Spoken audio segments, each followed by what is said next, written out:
BRTA অনেক programme, অনেক action plan, আইনও আমরা করেছি একটা।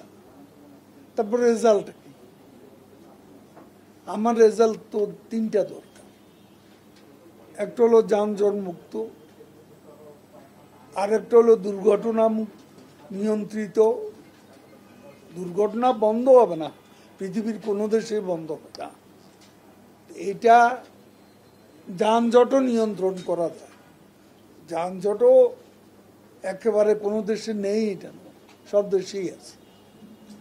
এখন এটা যানজট নিয়ন্ত্রিত এবং দুর্ঘটনা নিয়ন্ত্রিত কিছু আমরা যদি না করতে পারি এবং সড়কে পরিবহনে শৃঙ্খলা যদি না আসে, তাহলে আমরা নিরাপদ সড়কের স্বপ্ন দেখে কি লাভ? প্রতিনিয়তই কথা শুনতে হয়। প্রায়শ ঈদের আগে চেয়ে ঈদের পরে দুর্ঘটনা বেশি এবং মর্মান্তিক কিছু দুর্ঘটনা হয়েছে। এগুলো তো মন্ত্রী নয়, মানুষ হিসাবে আমাদেরকে কষ্ট দেয়। এটা যদি এই মন্ত্রণালয়ের দায়িত্বে আছে এতদিন, এখানে যদি এই বছর ঈদে যে যানজট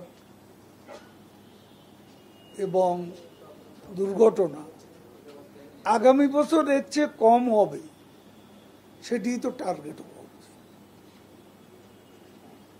এই বছরের তুলনায় নেক্সট ইয়ার আরো কম হবে, তারপর বছর আরো কম হবে। তাহলে আমরা এখানে কাজ করছি কেন? আমাদের টিম ওয়ার্কের সফলতাটা কোথায়? এখন এই করছেন, ওই ডিজিটালাইজ করেছেন, এসব সেসব নানান পরিকল্পনা, এগুলো রেজাল্ট তো পাচ্ছি না। রেজাল্ট না পেলে এগুলো করে কি লাভ? রেজাল্ট তো পাচ্ছি না, কথা তো শুনতে হয় আমাকে।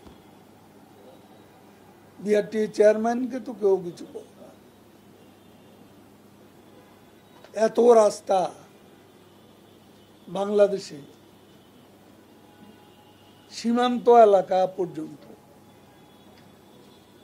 এবং পাহাড়ে, সমতল থেকে পাহাড়ে আজকে রাস্তা, যেদিকে যান সুন্দর সুন্দর রাস্তা।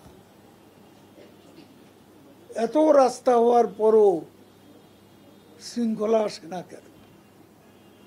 শৃঙ্খলা না থাকলে এইসবের রেজাল্ট আমরা তো পাবো না। আজকে ঢাকায় মেট্রো রেল, পদ্মা সেতু, আজকে elevated expressway, Bangabandhu Sheikh Mujib Karnaphuli tunnel, তারপর আমরা 6 লেন করছি, 4 লেন করছি।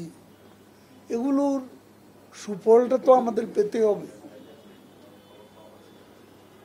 যানজট তো কমতে হবে, দুর্ঘটনা কমাতে হবে। দুর্ঘটনা নিয়ে নানান কথা আছে, অন্যান্য দেশের হিসাব করেন কত দুর্ঘটনা কোন দেশে।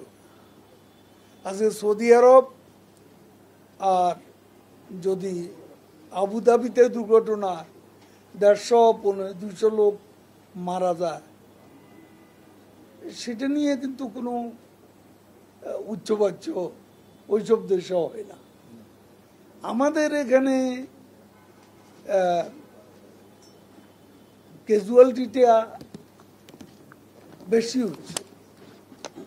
কারণ হলো মোটরসাইকেলের মতো, ইজি বাইকের মতো গাড়ি রাস্তায় চলাচল করছে। একটা ইজি বাইকে 8 থেকে 10 জন থাকে। এই 8 থেকে 10 জন একটা বড় গাড়ির সাথে ধাক্কা লাগলে ইজি বাইকে সব মারা, তখন ক্যাজুয়ালিটি বেড়ে যায়।